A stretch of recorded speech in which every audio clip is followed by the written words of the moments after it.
पवित्र आत्मा की उपस्थिति को प्राप्त करना और उसमें चलना। तो क्या आप पवित्र आत्मा की उपस्थिति को प्राप्त कर चुके हैं? क्या आपके साथ है या नहीं? या तो हां या ना। अगर नहीं है तो आप उसे कैसे प्राप्त कर सकते हैं, मैं आज आपको बताऊंगा। संडे मैंने बोला था उपस्थिति को प्रार्थना में संघर्ष करते हुए खोजेंगे नहीं।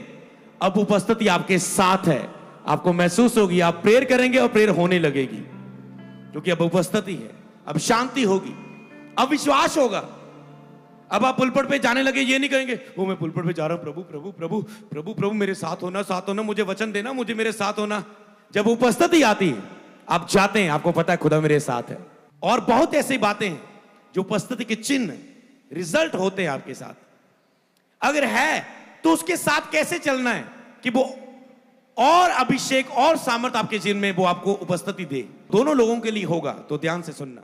यिर्मयाह की किताब उसका 33:3 वहां पर लिखा है, मुझसे प्रार्थना कर और मैं तेरी सुनकर तुझे बड़ी बड़ी और कठिन बातें बताऊंगा जिन्हें तू अभी नहीं समझता। 1 महीना आपने प्रभु से प्रार्थना की, उसने कहा मुझसे प्रार्थना कर, अपनी उपस्थिति में तुझे फिर बड़ी बड़ी कठिन बातें बताऊंगा जिन्हें तू अभी नहीं जानता। वो एक बार की प्रार्थना की बात नहीं कर रहा। कई लोग प्रार्थना में जाते हैं, ओ मैंने प्रार्थना में कोशिश की, मुझे हुजूरी महसूस नहीं हुई, मैं चर्च में गया, मुझे कुछ महसूस नहीं हुआ। एकदम से सब कुछ नहीं होता, आपको लगातार बार बार उसे करना होता है। एक बार जिम जाके आप बड़े बड़े डोले नहीं बना लेते हो, समझ पाए? एक बार समझ पा के कुछ करके आत्मिक रूप में, तो आपको बार बार प्रभु की प्रेजेंस में जाना है। तो उसने कहा मुझसे प्रार्थना कर, मतलब वो एक बार प्रार्थना करने की बात नहीं कर रहा है, एक बार आके मुझसे प्रार्थना करके देखे। लोग कहते हैं मैंने तुझसे प्रार्थना की, मेरा तो उत्तर आया नहीं। वो कहता है मुझसे प्रार्थना कर मतलब निरंतर प्रार्थना करना, निरंतर प्रार्थना में आना, उपवास प्रार्थना में जाना, रोजों में जाना, एक लक्ष्य लेना, 7 दिन 21 दिन 40 दिन का प्रभु की उपस्थिति को खोजने का। इसे वो कहता है मुझसे प्रार्थना कर। लोग अंधेरे में रहते, मैंने प्रार्थना की, मुझे तो बड़ी बड़ी कठिन बातें नहीं मिली। अरे बड़ी बड़ी कठिन बातें, तुम्हें लगता है कि एक प्रार्थना की वो बात कर रहा है? मुझसे प्रार्थना कर। 42 प्रकार की प्रार्थना जब आपकी प्रार्थना में हो गई तो आप निरंतर प्रार्थना का जीवन जी पाएंगे। लोग सोचे निरंतर प्रार्थना में मैं कैसे रहूं, क्योंकि आपकी प्रार्थना में एक दो प्रकार की आप प्रार्थना बस करते हो। या तो मांगते हो, या तो विनती करते हो, या तो अधिकार की प्रार्थना करते हो, और बाकी प्रार्थनाएं आपके जीवन का हिस्सा नहीं होती। तो उसे आप सीखना है आपने। अब वो कहता है मैं तुम्हें बड़ी बड़ी और कठिन बातें बताऊंगा। ये भविष्यवाणी का वचन है चर्च। जिन लोगों ने पूरी प्रार्थना में मेरे साथ थे अगस्त महीना, अब प्रभु कहता है मैंने तुझे हुजूरी दे दी है, अब मैं तुझे बड़ी बड़ी और कठिन कठिन बातें बताऊंगा जिन्हें तू पहले नहीं जानता था। यह भविष्यवाणी आपके लिए आज बुधवार के दिन जितने लोग संडे वाले देख रहे हैं, यह भविष्यवाणी है। इसलिए मैंने कहा था आपका परिवार भी ऑनलाइन बैठा है, क्योंकि अगर ये संडे दोबारा नहीं रिपीट होगी भविष्यवाणी, नहीं तो वो मिस कर देंगे। कि अगर आपने 1 महीने प्रार्थना की है, ये मार्गदर्शन है कि प्रभु अब आपको बड़ी बड़ी कठिन बातें बताने जा रहा है। सामर्थ के बड़े बड़े काम, उसकी उपस्थिति में अभिषेक की सामर्थ के बड़े बड़े काम आप देखने वाला है। आपको प्रोफेटिक वर्ड याद है सितंबर महीने का? क्या लिखा है उसमें कि सितंबर महीने की जो अगुवाई है आपके लिए, और जो सितंबर महीने का प्रोफेटिक वर्ड है, लिखे सितंबर महीना आत्मिक अगुवाई का, और भविष्यवाणी जो आत्मिक अगुवाई जो भविष्यवाणी का वचन है क्या है? पवित्र आत्मा की उपस्थिति में चलने और अभिषेक की सामर्थ से आगे बढ़ने का ये महीना है। इस महीने हम क्या करने वाले हैं? पिछला महीना प्रार्थना का महीना था, विदारी की आग को लेने का महीना था। अब आपको विदारी की आग से जलाने का महीना है। हालेलुया। परमेश्वर की उपस्थिति में चलने का। तो कैसे चलना आज मैं सिखाऊंगा, उसका अगला हिस्सा। और अभिषेक की सामर्थ से आगे बढ़ने का। आप चलेंगे और अब अभिषेक की सामर्थ से आप आगे बढ़ेंगे। यह आत्मिक अगुवाई है सितंबर महीने के लिए। और भविष्यवाणी का वचन क्या है? इस महीने परमेश्वर की सामर्थ के आप बड़े बड़े काम देखोगे। इस महीने आप परमेश्वर की सामर्थ के बड़े बड़े काम देखोगे। और आज पवित्र आत्मा ने मुझे आते समय बोला भविष्यवाणी कर कि मुझसे प्रार्थना कर, मैं तेरी सुन के तुम्हें बड़ी बड़ी और कठिन बातें बताऊंगा जब बड़ी बड़ी और कठिन बातें वो आपसे करेगा तो बड़े बड़े सामर्थ के काम भी आप देखोगे यीशु के सामर्थी नाम में। आमीन, हालेलुया। प्रेरितों के काम 8:4 से 13 में ये भविष्यवाणी का वचन प्रभु ने मुझे दिया और उसने कहा जा अब। और मैंने संडे बताया क्या होगा इस महीनों में, इसीलिए आज आपको लंबी सारी मीटिंग्स की एक ही पोस्टर में बता दिया गया, क्योंकि एक मीटिंग में आपको इनवाइट नहीं, सभी मीटिंग्स में आओ, क्योंकि पता नहीं किस मीटिंग में कौन सी भविष्यवाणी और आपको क्या मिलने वाला है। आप जितना समय प्रभु की प्रेजेंस में रहते हो उतना ही अभिषेक और सामर्थ आपकी लाइफ में बढ़ता है। अपने आप को चेक करो, आपका प्रभु की हजूरी में बिताया गया समय एक हफ्ते में कितना है, एक महीने में कितना है, कितनी नाइट प्रेयर मीटिंग अटेंड की, कितने फास्टिंग रख के प्रेयर की, कितनी आपने 2 जन की प्रार्थना की, कितनी आपने परिवार के साथ प्रार्थना की, कितना घंटे आपकी व्यक्तिगत प्रेयर मीटिंग है समय, कितने घंटे आपकी बाइबल रीडिंग के दौरान आपने समय प्रभु से बिताया। मैं कहूं आपको फ्री होना है, किसी को आजाद होना है, किसी से प्रेयर नहीं होती ना, मेरी बात मानो। मैं आपको एक सीक्रेट देता हूं, कोई 0 प्रेयर वाले भी व्यक्ति है, बाइबल को उठाओ, वायदा कर दो परमेश्वर से मुझे 2 घंटे लगातार बाइबल पढ़नी और शुरू करो। जैसे पहले पहले पढ़ोगे मन नहीं लगेगा, कभी भी बाइबल पढ़ते ये ना देखो मेरा मन नहीं लग रहा, मेरा दिल नहीं कर रहा है, ये तो धोखा है, ये तो धोखा है। 2 घंटे का ठान के बाइबल पढ़ना शुरू कर दो। जैसे तुम आधे घंटे से पार जाओगे ऐसे वचन आत्मा में आने लगेगी, परमेश्वर का आत्मा तुम में आ जाएगा, वचनों के पीछे से तुम में प्रवेश कर जाएगा और तुम गहराई में चले जाओगे। 2 घंटे के बाद तुम कहोगे प्रभु, बाइबल बंद करके तुम आओगे घुटनों पर, प्रभु मैं तुझसे दूर था, ए प्रभु मैं क्यों तुझसे दूर था, मुझे क्षमा कर, आज से मैं तेरी हजूरी में चलूंगा। हालेलुया, क्योंकि वचनों से आपसे वो बात करेगा। कई बार प्रार्थना आपके लिए करनी मुश्किल है, कैसे करूं, क्या बोलूं, बोल नहीं होता, शरीर कमजोर है, अरे बाइबल तो पढ़नी ही है, मुंह भी थकता है तो चुप करके पढ़ लो, क्या औखा, क्या मुश्किल, देखो 2 घंटे वायदा कर दिया प्रभु बैठने जा रहा हूं।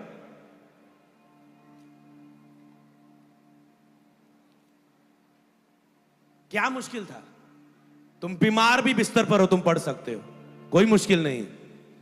फिर खड़े हो गए जब बिस्तर पर, हैरान कर देगी दुनिया को तेरी गवाही, हैरान कर देगी तेरी गवाही कि ये बंदा बाइबल पढ़ के ही चंगा हो गया, किसी ने प्रेयर नहीं की, बिस्तर पर इसने बाइबल उठा ली थी। और एक दिन जब तुम बड़े प्रचारक बनोगे और अपनी प्रचार सभा में तुम गवाही दोगे, एक दिन मैं बीमार था, मैंने बाइबल को उठाया था और 2 घंटे लगातार पढ़ने का फैसला किया, प्रभु ने मुझे बिस्तर से चंगा कर दिया, आज मैं प्रभु का सेवक हूं, प्रभु की दासी हूं, दास हूं। समय बदलने में समय नहीं लगेगा चर्च, जब तुम इसे हिस्सा बना लोगे। तो भजन संहिता 42 की 1 और 2 में लिखा है, जैसे हिरनी नदी के जल के लिए हाँफती है वैसे ही परमेश्वर मैं तेरे लिए हाँफता हूं। जीवते परमेश्वर, हाँ मैं प्यासा हूं कि कब जाकर मैं परमेश्वर को अपना मुंह दिखाऊं। ये कौन व्यक्ति बोल रहा है कि मैं कब जाकर परमेश्वर को अपना मुंह दिखाऊं? जिसके पास उपस्थिति के लिए जो प्यासा है, जिसके पास उपस्थिति की चाहत है। तो पहला पॉइंट, उपस्थिति के लिए चाहत। कहता है मैं तेरे लिए प्यासा हूं कि कब जाके मुंह दिखाऊं। वो ही ऐसे कहता है कि मैं तेरे लिए प्यासा हूं, मैं कब जाके मुंह दिखाऊं, जिसके अंदर उपस्थिति की चाहत है। जो प्रेयरलेस व्यक्ति है, 0 प्रेयर वाला, या 1 घंटे की लो प्रेयर वाला, या 2-3 घंटे की मीडियम प्रेयर वाला, वो नहीं कहता कि मैं कब जाके तुझे मुंह दिखाऊं, क्योंकि वो कभी करता है कभी नहीं करता। पर जिसको उपस्थिति है, वो काम से फ्री होने के बाद दिन रात फैक्ट्री में काम कर रहा है, जॉब कर रहा है, कैश का अकाउंटिंग कर रहा है, बैंक में काम कर रहा है और इंतजार कर रहा है कब रात में मैं अकेले में प्रभु के साथ बात करूंगा, कब जाके मैं अपना मुंह परमेश्वर को दिखाऊंगा। वो इंतजार करता है अपने काम के बाद प्रभु के पास जाने का। इसका मतलब जिसके पास हजूरी है। तो क्या आपके पास उपस्थिति के लिए चाहत है? आपके पास चाहत होनी चाहिए। जब तक चाहत नहीं प्रभु को, प्रभु आपको उपयोग नहीं कर सकते। चाहत रख के आप उसे ढूंढो तो उपस्थिति का अभिषेक आपको मिलेगा। प्रभु आपको अभिषेक की सामर्थ्य नहीं दे सकते अगर उसकी उपस्थिति के लिए चाहत नहीं है आपके अंदर। सबसे पहले चाहत होनी चाहिए, इच्छा शक्ति होनी चाहिए कि मुझे जाना है तो जाना है। आज से मैं आपको कहता हूं, रोज जाओ प्रभु की हजूरी में। जाना है तो जाना है और फोन को साथ लेकर नहीं जाना, ताकि कोई भी चीज उपस्थिति का आप आदर कर सके, अनादर ना करें। किसी भी चीज को आप पहला स्थान ना दे दें। सुबह उठते ही पहले प्रार्थना करें, सब काम बाद में करें और आदर करें हजूरी का। जो लास्ट पॉइंट होगा मेरा, उपस्थिति का आदर करो तो आप उसके साथ चल पाओगे। जैसे आप अनादर करने लग जाते हो हजूरी का, उपस्थिति के साथ आप चलना कम हो जाते हो। जिनको मिली है तो हर जगह देखे वो मुझे देख रहा है, मुझे सुन रहा है, मुझे उसका आदर करना है। तो इसे आदर करना प्रेजेंस का, इसे भी लिख लो कि अगर आप उसके साथ चलना चाहते हो, आदर करो, वो उपस्थित जान के उसे महसूस करो। कोई भी बार में फोन टक टक डोर कर रहा है, आप कहते हैं आया जी, पहले बताओ, कोई टक टक नहीं करेगा। फोन भी बाहर रख दो, किसी को बता दो जब मैं और फैसला करके बैठो 2 घंटे मुझे प्रार्थना करनी है, प्रभु इससे ही खुश हो जाएगा पहले, शैतान इससे ही चला जाएगा पहले, ये नहीं उठने वाला। और बता दो किसी को जब मेरे 2 घंटे पूरे हो मेरे घर को नॉक कर दो, मुझे बुला लो। कोई फोन देखने की, फोन अलार्म के लिए भी फोन रखोगे, टाइम देखने के लिए भी, फिर भी तो मुझे उसकी प्रेजेंस ही तुझे खींच लेगी, शैतान की। आज लोग सोचते हैं कि पास्टर लोग तो ना घर में ही रहते हैं, हम उनको तो आत्मिक माहौल में रहते हैं, वो तो रह सकते हैं सेवादार लोग पवित्रताई में। जब चर्च में जो टीम फुल टाइम रहती है वो तो आत्मिक माहौल में रहते हैं, उनके लिए तो इजी है पवित्रताई में रहे। हम जैसे लोग तो जॉब करते हैं, काम करते हैं, दुनिया में रहते हैं, मॉल में जॉब करते हैं, लड़कियां घूमती है, लड़के घूमते हैं, लोग गाली गलौज करते हैं, माहौल सही नहीं है, इसलिए हम थोड़ा ना आप जैसी भक्ति कर सकते हैं। अरे ये बहाना मत करो, आज सारा संसार फोन में लोगों के घर पड़े ही है, किसी को बाहर जाके पाप में गिरने की जरूरत नहीं है। अगर तुम प्रेयर में नहीं हो तो तुम श्योर हो तुम पाप में गिरने वाले हो। अगर तेरी 1-2 घंटे की प्रेयर भी नहीं है, तूने 1-2 दिन भी मिस की, तो पाप कभी भी तुझे फोन तेरा गिरा सकता है। क्योंकि तुम चाहे कहीं भी हो, तुम्हें बाहर गिरने की आज के समय में जाने की जरूरत नहीं है। तेरा फोन तुम्हें कभी भी आवाज देके गलत मूवी की ओर लेके जा सकता है और तुम्हें गिरा सकता है। इसीलिए बहाने मत बनाओ, मैं तो संसार के माहौल में हूं, ये तो आत्मिक माहौल में रहते हैं, इसलिए पवित्रता में खड़े रहते हैं, आग से भर के सेवा करते हैं। अरे फोन कभी भी किसी को गिरा सकता है। हमें पता है प्रार्थना के बिना हम कुछ भी नहीं है। आपको भी आज पता होना चाहिए कि प्रार्थना के बिना आप पाप से विजय नहीं हो सकते, क्योंकि शैतान कभी भी आपको गिरा सकता है। तो आज से प्रार्थना को अपना हिस्सा बनाए और उपस्थिति की चाहत आपके अंदर हो। परमेश्वर का वचन ही आपको आजाद कर सकता है और आपको ब्लेस कर सकता है। हालेलुया। पहला यूहन्ना उसकी 2:15 से 17, लेकिन तुम ना तो संसार की वस्तुओं से प्रेम रखो। यदि तुम संसार से प्रेम रखते हो तो तुम में पिता का प्रेम नहीं है, क्योंकि जो कुछ संसार में है अर्थात शरीर की अभिलाषा, आंखों की अभिलाषा, जीवन का घमंड, वह पिता की ओर से नहीं परंतु संसार की ओर से है। संसार और उसकी अभिलाषाएं मिटते जाते हैं, परंतु जो परमेश्वर की इच्छा पर चलता है वो सर्वदा बना रहता है। कितने लोग चाहते हजूरी आप में बनी रहे, आप हजूरी की सहभागिता में बने रहे, वो सर्वदा बना रहता है। कौन? जो संसार और संसार की चीजों से प्रेम नहीं करता। अगर आपको हजूरी में जाना है, उपस्थिति में जाना है, सबसे पहले अगर आपके अंदर चाहत है, तो अब मैं आपको दूसरा पॉइंट पर जहां पर बात करना चाह रहा हूं, त्याग, उपस्थिति के लिए त्याग। अगर आप उपस्थिति के लिए, अगर आपको उपस्थिति चाहिए, पहला था चाहत, दूसरा है त्याग। अगर आप त्याग नहीं करोगे तो आपको उपस्थिति नहीं मिलेगी। आपको त्याग करना होगा अपनी आंखों को। जब आप हुजूरी को जा रहे हैं, कुछ दिनों के लिए, कुछ समय के लिए अपनी आंखों को, आप आंखों से, कानों से सुनना, मुंह से बोलना और आंखों से देखना बंद करें। अपनी आंखें संसार के लिए बंद करें, फोन के लिए बंद करें, दुनिया के लिए बंद करें, प्रार्थनाओं में जाएं। अगर आपकी आंखें संसार को देख रही है, संसार को सुन रही है, संसार के साथ बोल रही है, क्योंकि अगर आप किसी को देखेंगे तो उससे सुनेंगे तो बोलेंगे भी। फिर जब आप हजूरी में जाएंगे, आपने संसार को देखा है, संसार को सुना है, संसार के साथ बोला है, तो उपस्थिति में आपके शब्द कम रहते हैं। आप परमेश्वर को देख नहीं पाते, परमेश्वर को सुन नहीं पाते, परमेश्वर से बोल नहीं पाते। अगर आप परमेश्वर को देखना चाहते हैं, उसे सुनना चाहते हैं, उससे बोलना चाहते हैं, प्रार्थना की ग्रेस चाहते हैं, तो आपको संसार को देखना, संसार को सुनना, संसार से बोलना कम करना पड़ेगा। अपने परिवार में इधर उधर फालतू का बोलना, चुप रहो, शांत रहो और जान जाओ, कहता मैं यहोवा हूं। आपको शांत होना होगा, चुप होना होगा, चुप होकर अपना मन प्रभु की ओर लगाना होगा, तो ही आप प्रार्थना कर पाओगे। कई लोग सारा दिन पहले अपने आप को थका देते हैं, पूरा थका थुका काम, रात को आते हैं प्रार्थना करने, फिर सो जाते हैं। थके थुके अपने आप को ना दो, पूरी दुनिया को देख के, दुनिया को सुन के, दुनिया से बोल के प्रभु प्रार्थना में ना बैठो। सुबह के तड़के, दिन के ठंडे पहर में जाओ और अदन की वाटिका में उसे बात करो। हालेलुया। फिर दुनिया के पास जाओ। फिर प्रभु कहता है जब तुम मेरी हजूरी में होके फिर यही मुंह लेके, यही कान लेके, यही आंखें लेके मैं तुझे दुनिया में भेजूंगा। अब दुनिया तुझे जीत ना पाएगी, तुम दुनिया को जीतोगे यीशु के नाम में। संसार से निकलने की वो बात नहीं कर रहा है, पर वो कहते मुझ में होके संसार में जा, ना कि संसार में होके मुझ में आ। बोले हालेलुया, हालेलुया। अगर आपको उपस्थिति चाहिए तो पहले आपको त्याग करने का फैसला करना होगा। मतलब आपको त्याग करना है कि आज से मैं फोन को नहीं देखूंगा, आज से मैं फालतू का इधर उधर की बातें नहीं करूंगा। आपको फैसले लेने, अनुशासन में लेके आना अपनी लाइफ को कि मैं प्रेयर में जाऊंगा, हफ्ते में ये नाइट प्रेयर में जाया करूंगा। मैं फैसला करता हूं हर संडे मुझे चर्च में जाना है। आप संसार से फिर कट ऑफ होते हैं और प्रभु के साथ समय बिताते हैं, आपका समय बढ़ता है। हालेलुया। अब्राहम, अगर हम देखें यहां पर आगे पढ़े तो यहां पर क्या, संसार और संसार की वस्तुओं को त्याग करना। यूहन्ना 14 की 23-24 यीशु ने उत्तर दिया, यदि कोई मुझसे प्रेम रखेगा तो वह मेरे वचन को मानेगा। आप प्रभु से प्रेम करते हैं तो उसने कहा मेरे वचन को मानेगा। आपने सुसमाचार का वचन नहीं माना, आपने आज्ञाकारिता का वचन नहीं माना, आपने बोने का वचन नहीं माना, आपने लगातार चर्च जाने का वचन नहीं माना, आपने प्रभु भोज लेने का वचन नहीं माना होगा कई लोगों ने। उसने कहा यदि तुम मुझसे प्रेम रखते हो तो मेरा वचन को मानोगे और मेरा पिता उससे प्रेम रखेगा और उसके पास आएंगे और उसके साथ हम वास करेंगे। कैसे हजूरी मिलेगी? कहता है अगर तुम मेरे से प्रेम रखते हो तो जो मेरी आज्ञा मेरे दास के मुंह से सुनते हो, प्रचार में सुनते हो, जब खुद पढ़ते हो, चाहे पढ़ो चाहे सुनो, उसे मानो। अगर तू कहता है मुझसे प्रेम करते तो मेरी आज्ञा को जो सुनोगे, जब पढ़ोगे, तुम उसे पढ़ के ऐसे बंद नहीं कर दोगे, तुम उसे मानोगे। तुम सुन के महाली मीटिंग में चले नहीं जाओगे, भूल नहीं जाओगे, तुम लिखोगे अपनी दीवारों पर, अपने हाथों पर पेन से, कच्ची पेंसिल से अपने कॉपियों पर लिखोगे, अपनी मेन डायरी पर लिखोगे, ताकि तुम उसे भूल ना जाओ, उससे चले पाओ उस पर। हालेलुया। इससे पता चलता है कि तुम उससे प्रेम नहीं करते, क्योंकि तुम बहुत सी आज्ञा को मान नहीं रहे। हालेलुया।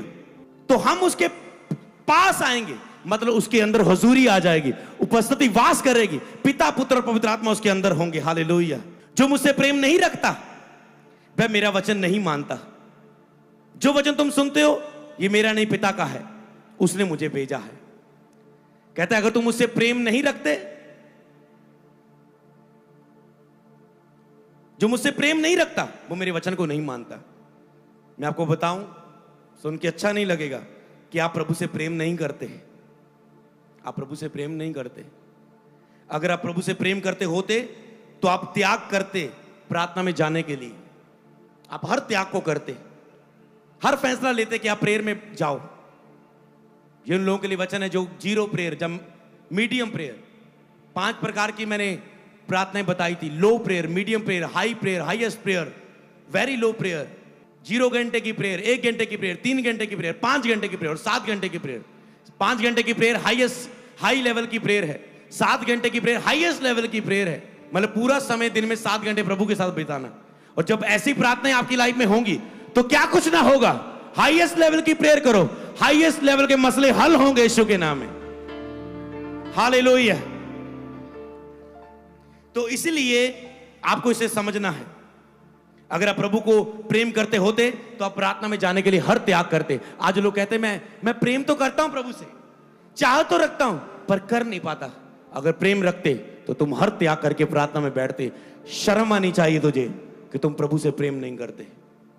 शर्म आनी चाहिए तुम वचनों पर चल के उससे प्रेम नहीं करते। अगर प्रेम करते होते तो प्रार्थना करते और बाइबल पढ़ते और रोजों में होते, ना कि शरीर में जीवन जी रहे होते। कितनी और फिर वो कहते दुनिया मुझसे प्रेम नहीं करती, मेरी मम्मी, मेरी भाई, मेरी सिस्टर, मेरा ब्रदर, मेरा बॉस, मेरा प्रिंसिपल, मेरी टीचर मुझसे प्रेम नहीं करते, मुझसे लगदे हैं, मेरे ना सारे लगदे हैं, मेरे ना सारे लगदे हैं। तुम कंप्लेंट ही करोगे क्योंकि तुम परमेश्वर ना लगदे हो, क्योंकि तुम पवित्र आत्मा को शोकित करते हो, निराश करते हो, दुखी करते हो, इसलिए तुम्हें मनुष्यों का प्रेम नहीं मिलता। परमेश्वर से प्रेम करो, सारी दुनिया आपसे प्रेम करेगी। हालेलुया। सबको जय मसीह की। मैं जतिन बब्बर और आप देख रहे हैं मसीह परिवार चैनल। जैसे कि आप सब जानते हैं कि मैं इस चैनल पे प्रभु के अलग अलग दासों की वीडियोस डालता हूं, तो अगर आपको हमारा चैनल अच्छा लगता है तो आप इस चैनल को ज़्यादा से ज़्यादा सब्सक्राइब जरूर करें, ताकि आप प्रभु के वचन को सुन सके। वीडियोस को ज़्यादा से ज़्यादा शेयर करें ताकि जिन लोगों तक वचन नहीं पहुंचा उन तक भी वचन पहुंच सके। सबको जय मसीह की। एक बार मैं आपसे दोबारा कहूँगा कि इस चैनल को सब्सक्राइब जरूर करें और वीडियोस को ज़्यादा से ज़्यादा शेयर करें। जय मसीह की।